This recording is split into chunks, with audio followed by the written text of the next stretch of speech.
Les images de Beyrouth dévastées. Elles tournent en boucle sur les télévisions et les réseaux sociaux depuis la catastrophe, comme s'il fallait les regarder encore et encore pour être sûr que cette tragédie est bien arrivée.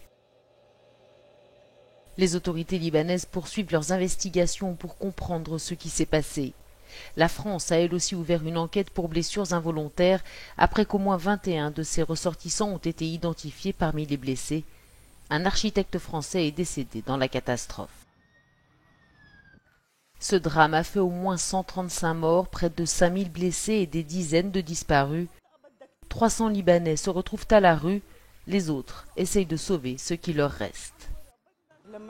Regardez tout ça, nous l'aimions cette maison, nous y avons vécu toute notre vie. Quand je suis venue ici chercher ma mère et mon frère, j'ai marché sur l'autoroute. J'ai vu beaucoup de blessés et de morts, c'était un spectacle terrible. De nombreux volontaires ont afflué dans les rues de Beyrouth pour nettoyer, dégager les débris. Certains ont poussé jusqu'aux zones les plus dévastées, ils sont choqués, tristes, en colère, résignés. Il y a vraiment de quoi pleurer en voyant ça. Le pays est en difficulté. Chaque fois que le Liban fait un pas en avant, il recule ensuite de 10. Que Dieu nous aide, nous et le Liban. Le président français Emmanuel Macron est arrivé ce jeudi matin à Beyrouth. Plusieurs pays, dont la France, ont déjà dépêché des équipes de secouristes et du matériel pour faire face à l'urgence.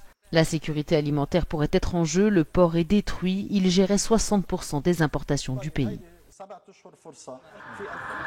Immédiatement après l'explosion, les hôpitaux déjà aux prises avec la pandémie de Covid-19 ont été submergés. Très abîmés par l'explosion, certains établissements ont dû fermer et transférer leurs patients dans d'autres cliniques déjà complètement saturées.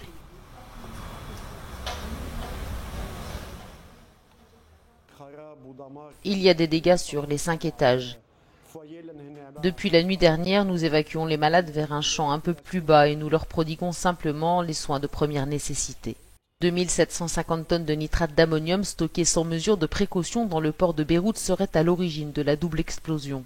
Négligence, accident, soupçon de corruption. Pour l'heure, aucune piste n'est écartée.